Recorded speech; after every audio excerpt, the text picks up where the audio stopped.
empat, yaitu proses yang aktif. Ada bersifat sosial, bersifat kognitif, jadi mana melibatkan proses berpikir, mengingat, dan memecahkan masalah. Jadi terakhir bersifat afektif, terpengaruh oleh faktor emosi, motivasi, dan sikap. Kemudian masuk yang kedua adalah jenis teori belajar bahasa. Teori belajar adalah kerangka konseptual yang menjelaskan bagaimana manusia memperoleh pengetahuan dan keterampilan baru. Ada banyak teori belajar yang telah dikembangkan oleh para ahli, masing-masing dengan fokus dan pendekatan yang berbeda.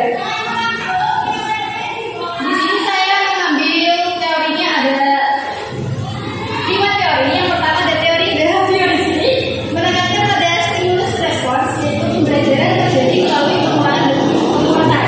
Kemudian teori kognitif, yaitu fokus pada proses mental seperti persepsi, ingatan, dan pemecahan masalah dalam pembelajaran bahasa. Kemudian ada teori hipnotisme, yaitu menekankan pada keberadaan perangkat akuisisi bahasa bawaan atau LAB yang memungkinkan manusia secara alami memperoleh bahasa.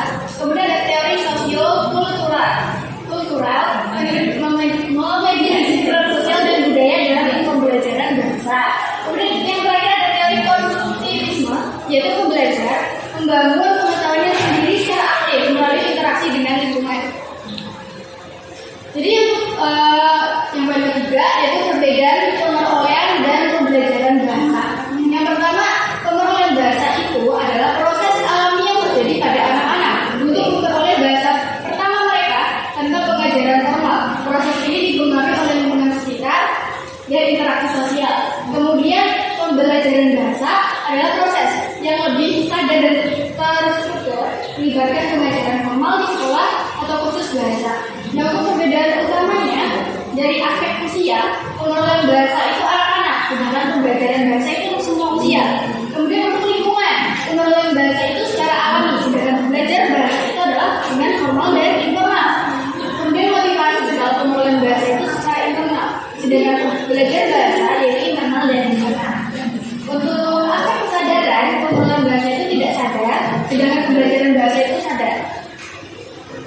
Yang terakhir adalah hubungan antara pengelolaan bahasa pertama dan pengelolaan bahasa kedua. Bahasa pertama adalah bahasa yang diperoleh secara alami sejak kita lahir ya.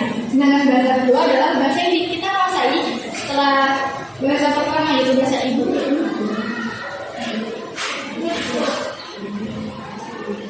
Nah, ini ada beberapa teori yang coba menjelaskan hubungan antara bahasa pertama dan bahasa kedua. Yaitu pertama ada